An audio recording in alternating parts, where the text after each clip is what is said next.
അപ്പൊ ഞാൻ കുറച്ച് താരങ്ങളുടെ മിമിക്രി എന്ന് കേൾക്കുമ്പോൾ തന്നെ നമ്മുടെ മനസ്സിൽ ഓടിയിരുന്ന ചില മലയാള സിനിമാ താരങ്ങളുടെ ശബ്ദം, സിനിമ കാണാത്ത വ്യക്തികൾ ആരുമില്ല. അപ്പോ കുറച്ച് താരങ്ങളുടെ ശബ്ദം ഞാൻ ഇൻവിറ്റേഷൻ ചെയ്യാണ്. ഇപ്പോഴത്തെ സൗണ്ട് എങ്ങനെയെന്ന് അറിയില്ല.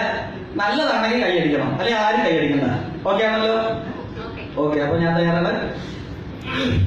അപ്പൊ ആദ്യമായിട്ട് ഞാനിവിടെ ചെയ്യാൻ പോകുന്നത് മലയാള സിനിമകളിൽ പഴയകാല സിനിമകളിൽ നിന്ന് എടുക്കുകയാണെങ്കിൽ ഒരുപാട് അച്ഛൻ കഥാപാത്രങ്ങൾ ചെയ്ത് പ്രേക്ഷക മനസ്സിൽ സ്ഥാനം പിടിച്ചുള്ള ഒരു നടനുണ്ട്. മറ്റാരല്ല, നമ്മുടെ നെടുമുടി വേണു ചേട്ടൻ. നെടുമുടി വേണു ചേട്ടന്റെ ഒരു സ്പോട്ടമിങ് ചെയ്യാൻ എനിക്ക് ഭാഗ്യം കിട്ടി. അത് ഞാൻ ഈ മാസം ഡിസംബറിൽ എന്റെ ഫിലിം ഷൂട്ട് തുടങ്ങുകയാണ്. അപ്പൊ അടുത്ത നവംബറിലായിട്ട് പടം വരും. അപ്പൊ എല്ലാം അപ്പൊ നമുക്ക് നെടുമുടി വേണു ചേട്ടന്റെ ശബ്ദം ഒന്ന് ശ്രദ്ധിക്കാം. ഇവിടെയൊന്നും കിട്ടിയില്ല, ഇവിടെയൊന്നും കിട്ടിയില്ല. കുട്ടിക്ക് ഓർമ്മയുണ്ടോ? കുട്ടിക്കാലത്ത് മഞ്ചാടിക്ക് വേണ്ടി ഞാനും ഇവിടെ കാത്തിരിക്കുന്നുണ്ടായിരുന്നു. 2200 മഞ്ചാടിക്കുണ്ടായിരുന്നു. ഉപ്പോ ഇല്ലേ? അടുത്ത നമ്മൾ പറയുകയാണെങ്കിൽ മലയാള സിനിമയിൽ തന്നെ പഴയ സിനിമകളിൽ എടുക്കുകയാണെങ്കിൽ ജയറാം ചിത്രങ്ങളിലൂടെ ജയറാമിന്റെ സഹനടനായിട്ട് ഒരുപാട് സിനിമകളിൽ തിളങ്ങിയിട്ടുള്ള ഒരു നടനുണ്ട്. ഇപ്പൊ കുറച്ച് സീരിയലുകളും ഹണീബീനൊക്കെ വന്നിട്ടുണ്ട്. പ്രേംകുമാറിന് അദ്ദേഹത്തിന് ആരുമില്ലല്ലോ. അപ്പൊ പ്രേംകുമാറിന് അമ്മവ എന്നുള്ള മാസ്റ്റർ പീസാണ്. ആ ഒറ്റ ഡയലോഗാണ് പുള്ളിനെ ഇന്നും എല്ലാവരും തിരിച്ചറിയുന്നത്. അപ്പോ ആ പ്രേംകുമാറിന്റെ ശബ്ദത്തിലേക്ക് നമുക്ക് പോവാം.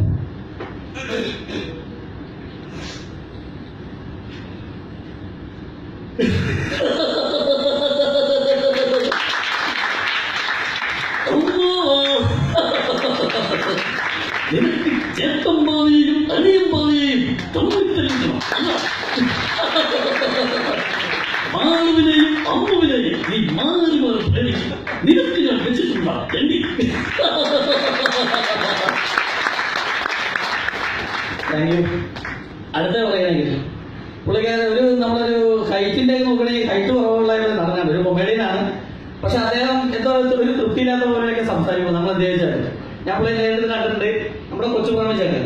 അപ്പൊ അദ്ദേഹം നമ്മളോട് വന്നത് നമുക്ക് ഞാൻ ചോദിച്ചു ഇതുപോലൊരു പാർട്ടിയില് നമുക്ക് ചായ കുടിക്കുന്ന സമയമല്ല എന്തില്ലേ വഴിയാടി അങ്ങനെയാണ്. അപ്പൊ പുള്ളിയുടെ ശബ്ദം നമുക്കൊന്ന് ശ്രദ്ധിക്കാം.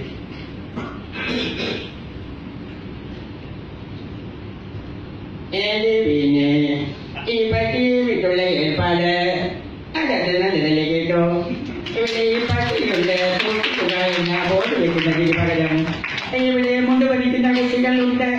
എന്നെ വെക്കുന്നത് വളരെ നന്നായിരിക്കും. എന്നാ പിന്നെ ഞാൻ എങ്ങോട്ട്?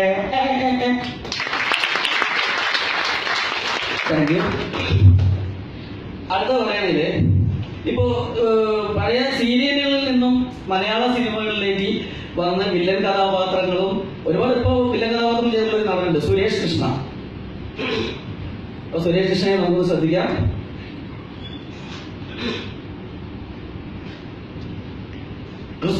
ഇതൊക്കെ വേണമെങ്കിൽ ഒന്നും തരാം, മനസ്സിലായോ? അതോ സാറുമാർ പഠിക്കുമ്പോ ചിലപ്പോ അയ്യോ കാലം തട്ടി പൊട്ടി നോക്കിയിരിക്കും.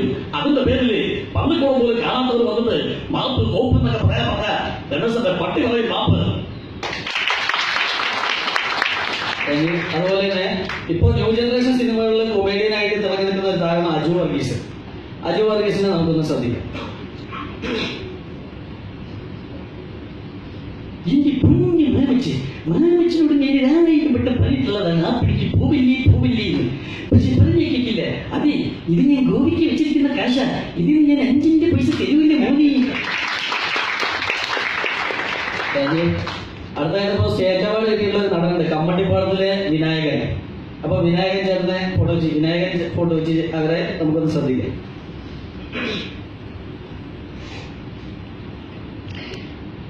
കൃഷ്ണ കഞ്ഞാണ്ട നമുക്ക് പെണ്ണൊക്കെ എത്താതാ, നമുക്കൊക്കെ പെണ്ണൊക്കെ കെട്ടി രസങ്ങളുടെയൊക്കെ പോയി മണ്ണനൊക്കെ വാങ്ങി. അപ്പൊ എന്നാടാ എനിക്ക് പന്ത്രണ്ട് പെണ്ണി കള്ളപ്പന്നി. അപ്പൊ നമുക്കൊരു പണി കൊടുക്കണം.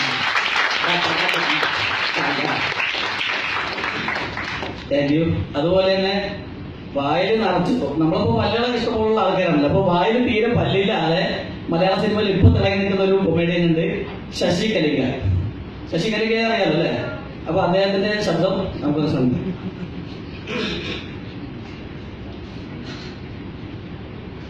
ഇതോ ഞാൻ ഇന്നോട് പറയുന്നതൊക്കെ പണ്ട് കണക്കുള്ള പാട്ടിന്റെ താമസക്കാര്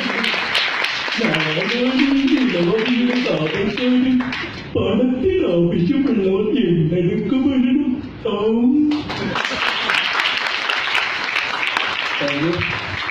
അതുപോലെ തന്നെ SNDP ജനറൽ സെക്രട്ടറി എന്ന വെള്ളാപ്പള്ളി സാറ് അദ്ദേഹം സംസാരിക്കുന്നത് എന്താണ് അദ്ദേഹത്തിന് പോലും ചിലപ്പോൾ മനസ്സിലാവില്ല. അങ്ങനെയാണ് അദ്ദേഹത്തിന്റെ ഒരു സ്ലാങ്.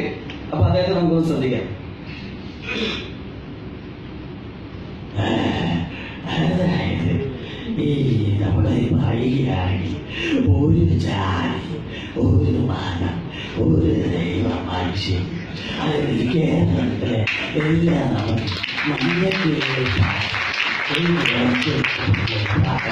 മഞ്ഞക്കിളിയുടെ മോളിൽ പാടുന്നു. ആരുടെ മരക്കിളിക്ക് പോലെ പാടാൻ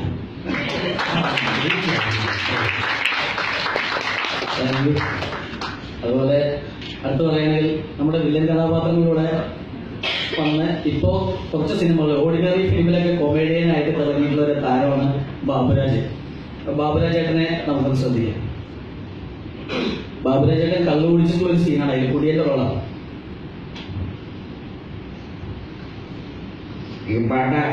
ഇവിടെ കമാൻഡ് ഇവിടെ ബസ്സിന്റെ സ്റ്റെപ്പ് കിട്ടുന്നില്ല. മാഷ കണക്ക് മാഷ എന്റെ കൂടെ ടിക്കറ്റ് കൊടുക്കണ മാഷ. ഈ കുടിയന്മാരുടെ കുറെ കെട്ടിക്കടേ. അപ്പൊ ഇത്രയും കുറച്ച് ഐറ്റംസ് എടുത്തു. അപ്പൊ ഇത് മതി, മിമിക്രിയിൽ ഇത്ര മതി, ഓവറാകുന്നില്ല. അപ്പൊ എല്ലാവർക്കും താങ്ക് യു. ഇനിയുണ്ട് നമുക്ക് നല്ല നാടൻപാടുകളൊക്കെ ഉണ്ട്. എല്ലാവരും സപ്പോർട്ട് ചെയ്തതിന് വളരെ